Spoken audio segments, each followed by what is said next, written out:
Elizabeth, this is such an incredible film. I feel like the restaurant industry was one of the most hit hard by the pandemic and by so many of the political activities that went on during that, after that.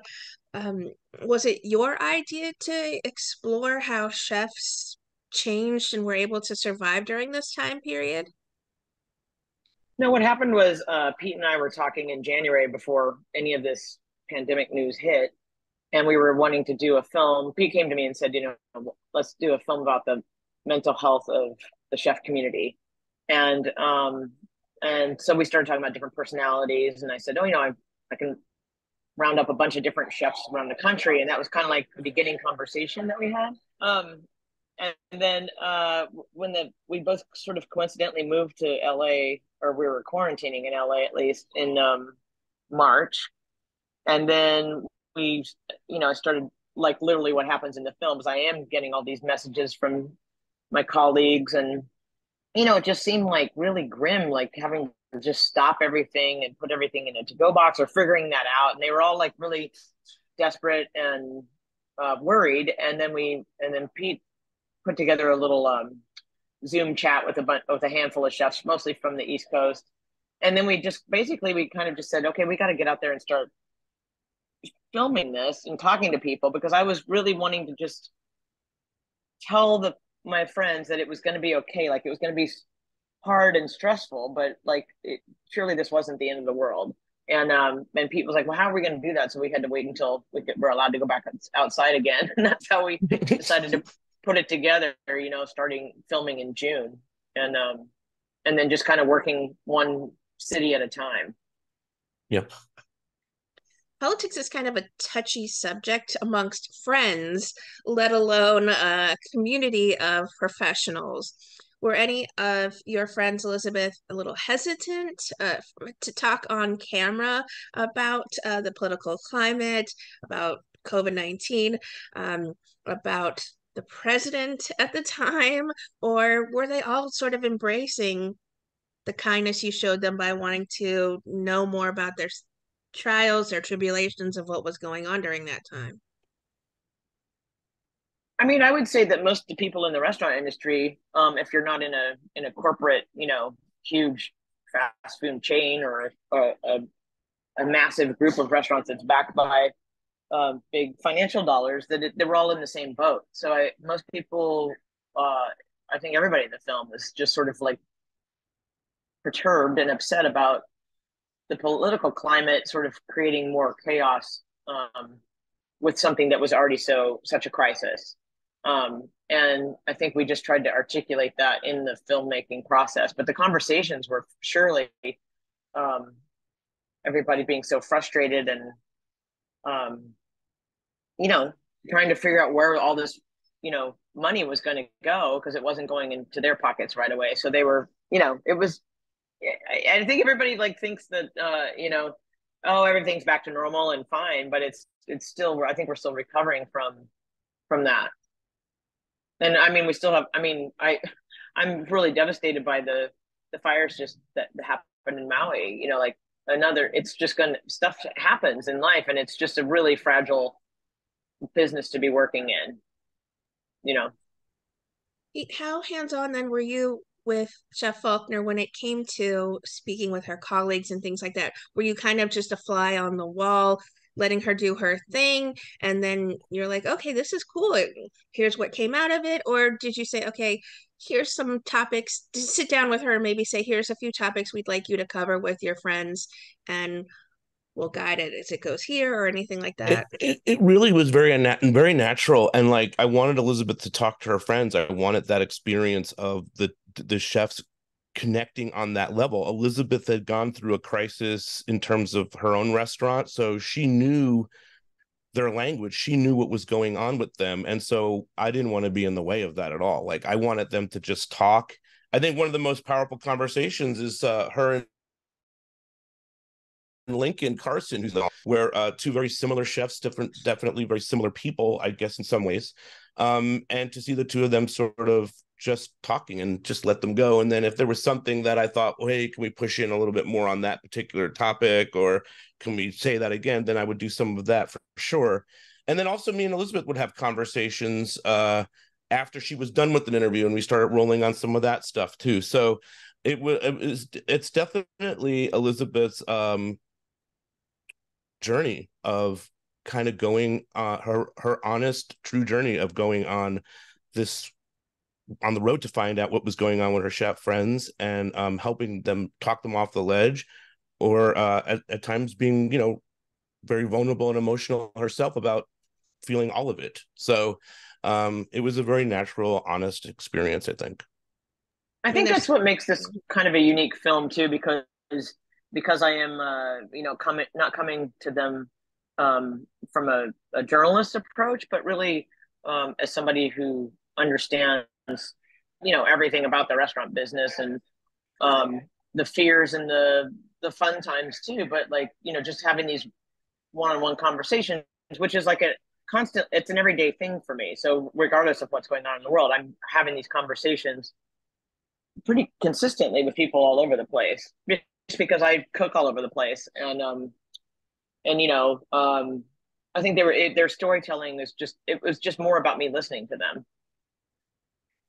Hey, were there moments watching either live as they were being filmed or watching back that really had you emotional, or maybe you're like, yes, we definitely have to include this? I mean, Nancy Silverton talking about how the wall was burned, and there's another chef talking about how people actually embraced her as a Black business owner after the George Floyd incident.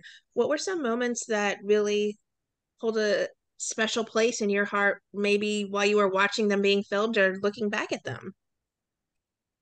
I think Alice Waters saying that this is a dress rehearsal for climate change was a pretty impactful moment that we all sort of took a beat on, and like let that hit us and let that register. I think Leah Cohen opening up about the loss of her father, through COVID, and I thought that was some really powerful stuff. Mike Carino in New Jersey, opening up about his mental health issues, that I wasn't, and also Chris Cosentino, which I wasn't like super aware of. And as I mentioned, her and Lincoln Carson sort of like kind of covering what his experience was like. So I think like every step of the way, I'm a super fan of chefs just to begin with. So being around them is always very interesting, and to see them connecting on that level was a constant sort of emotional, interesting experience. Along the Yeah, way, and I while would you say were like just go ahead. sorry. Go ahead. I was Go going to ahead. say just in real time shooting of the film, where we're like, I'm standing with Hong Tai-mi in front of the plywood board that says "Stronger Together," and like, just picking up some of that the empty Hamilton, theater front and Times Square with nobody in, like, and you know all that stuff happened in real time. We didn't have to go find that. We shot that footage. We were there in that moment. And of course we use a couple pieces of news footage, but we were all jaded from news footage during that whole time. And but using it just as a little bit of punctuation, I think that's probably some of the most just the backdrop of it being so in real time is really powerful. You mentioned even Nancy Silverton, and I feel like we were scheduled to shoot the next day or a couple of days later, and then the wall got It was the burnt. next day. Yeah. And Yeah. so I was like, are we doing this? Because we were all ready to go, and the crews are here and whatnot. And Nancy was like, told Elizabeth, yeah, no, come down, let's do this. So that was impactful as well. Like, going there the day after such a horrific incident on the news, and seeing sort of the impact of that on her restaurant and on her. And then when we were out that day, there was protests walking by us. We were out there in real time in the heat of it. So yeah. I think restaurants were incredibly brave and incredibly smart in the various ways they were able to pivot. And maybe they had the benefits as well, of course, of social media and technology these days, of how to figure out how to do online and pickup and stuff like that rather than, you know, closing their doors. I mean, obviously there was a chef that mentioned, you know, they had a bunch of supplies. They didn't want food to go to waste and things like that. So that was certainly a priority as well. What words, Elizabeth, were you surprised that people were able to pivot and reopen their doors or at least continue to somehow bring an income in? Yeah, I mean, I think a lot of people just, had to think so quick on their feet as chef people do. And just like, all right, we'll just get a bunch of, figure out the DoorDash or the Uber Eats business that they never had before, or like Dan Ricker in Jersey City, like we zero pizza delivery until that hit. So and Sylvia in Brooklyn, like moving the pasta case that barely was, I mean, they used it for like the refrigeration basically in kind of a little shop in that restaurant, but then they moved it up front and then the whole business became much more about, oh, you can buy like some supplies here and then the chef is, packing some bread and pasta stuff to go. And so I think people just learned a whole other side of business, which I think we're seeing much more of that kind of business today just because of that change. Um, Matt Acarino in San Francisco was talking about, or Brandon Jew also in San Francisco, talking about how they had to become, web designer and figure out how to do this. Marketers, web designers, all Yeah, sorts of all that different stuff, things at the same a time, just to grocery keep their business. store. Yes, the grocery store I thought was incredible, just to be able to keep afloat. And you guys even, excuse me to interrupt, but you guys even talked about, like the PPE or whatever, it was called, that chefs were able to be granted in order to keep it. But still, that was the chef said there's only like 75% capacity of staff were allowed back and not necessarily paid for their work as well. Mm.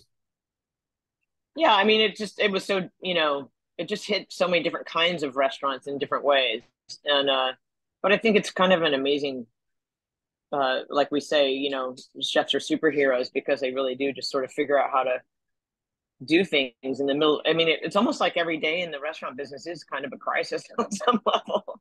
And not that anybody runs their restaurant like that, but it's like there's always something that didn't come in, or and you got to like figure out how to deal with it, or somebody's got food aversions or food allergies, and you're constantly having to like shift things around.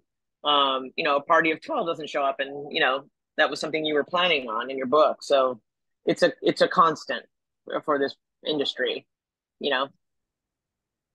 Mental health is a big topic these days, and it's a heavy one for all industries as well. Along the way, while you were filming, did you stop and check on Elizabeth maybe to see how she was coping with the heaviness of not just having to host the series or narrate the series as well, but also as a chef herself? It is interesting. I was thinking about that this morning because there are a lot of moments where Elizabeth is a chef, and in the not in the crisis of making the film, but in the crisis of seeing her friends in crisis, there were times where she was emotional and vulnerable, and we were constantly talking about, wow, that was nuts, or this thing happened, and then just as we were finishing thinking about that, we would hear some crazy news story, and we would kind of start talking about that and shift her focus off of the heavy moment that she just saw, or like a Sarah Cooper clip or something like that had I was come going to up. say there is levity in this as well because she does watch those Sarah clips, and Yeah, I was looking back at them when I was watching the movie. I was like, those are still so funny yes. that I Mm-hmm. loved that there was levity to the movie as well.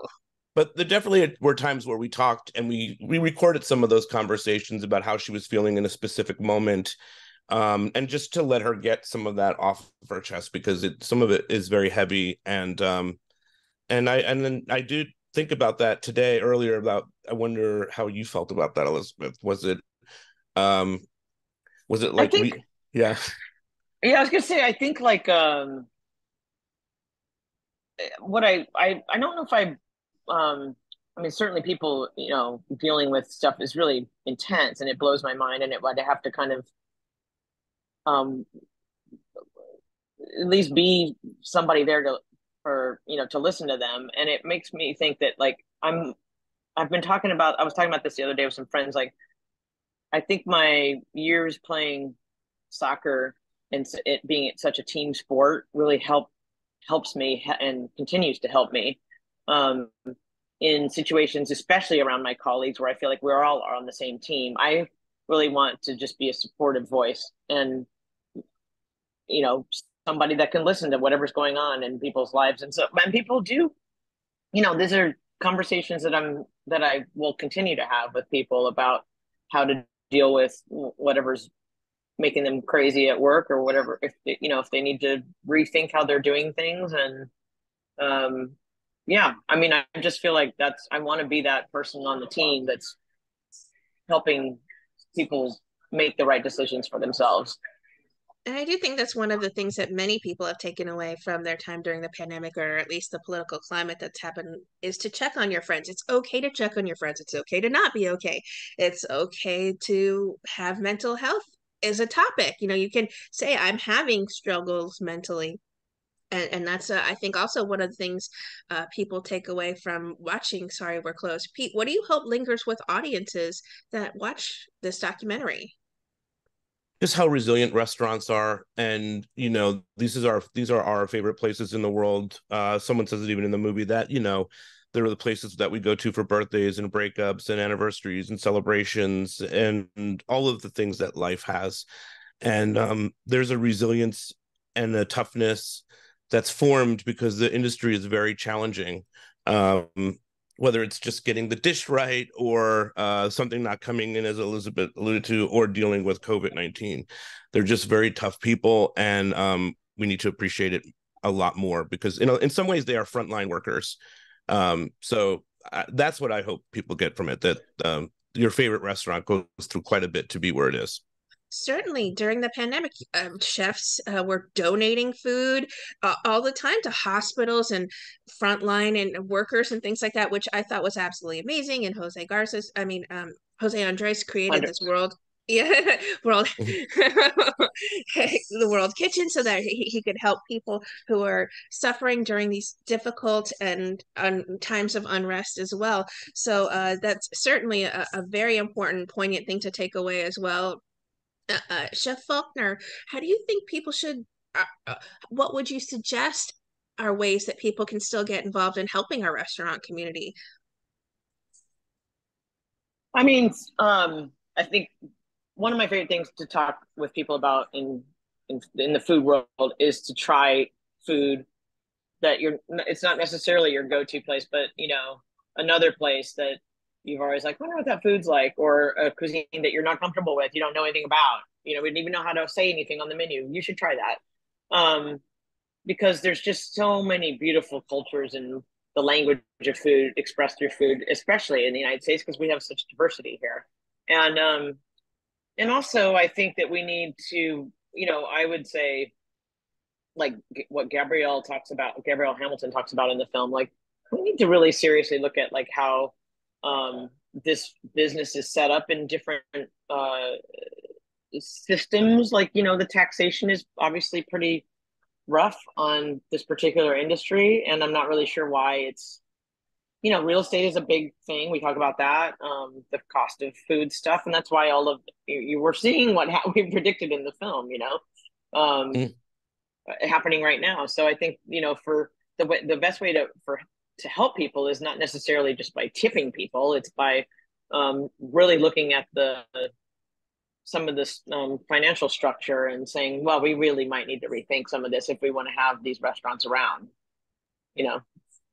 I mean, certainly, people are exceptionally nervous about the rising price of food and things like that. So these are definitely greater ways for people to get involved to help the restaurant community stay afloat and continue to um, help provide the food that are needed for our communities and to thrive as well. I mean, I don't think people realize, what a devastation would be if we didn't have this industry, still I mean, around. look And at like yeah, sorry, look at Hollywood just went through this, months long writer strike and Screen Actors Guild strike, and I'm like, that's something that Gabrielle and I talked about way before the film was ever made, is like, what if all these restaurants went on strike? Can you imagine if we Mm. had something as powerful as that, where we don't have health insurance and we don't have 401ks. And so, Mm. for each restaurant to drum up their own version of that is really financially hard on the owner and almost impossible. And so if we have nothing like that, there's no retirement plan for the this giant industry. And so I think, what if this entire group of people just one day, you couldn't go to any food operation? That would be pretty significant. I'm not Yes. sure if some people would know what to do at this point, because most people don't know how to cook anymore. I I think don't know what I Elizabeth would just do. started a food strike, or Food revolution. oh, Yeah. that's right. I was gonna say. I think she just incited a riot, or no, no, but I don't want that to happen, but I just think, incited a like, unionizing. Maybe at some point it could be a possibility, right? I mean, it's interesting. There are obviously unions when we're talking about like hotels and restaurants in that structure. And I came from a restaurant world where it was like one of my first places I worked in San Francisco was a union house, but then we had we were just not interested in joining the union and trying to milk it out of the restaurant, because that would have messed everything up too. And we would, because they're so regulated about who can touch the food and who can like do whatever job. And in an independent restaurant, you're like, I need you on the fryer station right now, even though that's not your job, you know. Yes, So it's got exactly. There's so much pivoting within, as you said, a kitchen, let alone an industry. So, right. And I want people to, support small farmers and all that stuff. So like, it's going to be it's going to be an interesting time going forward, trying to figure out how to get the good food for good in people. And I don't know, it's a big battle. I think everything Alice talks about is 100% like on the money.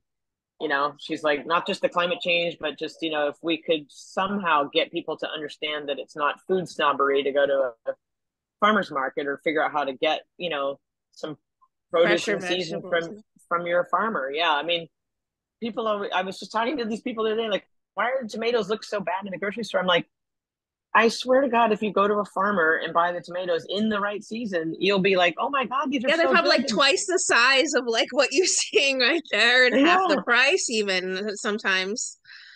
And I'm like, I made food for a bunch of people the other day, and they were like, why is it so good? I'm like, I literally bought all the vegetables at the farm stand.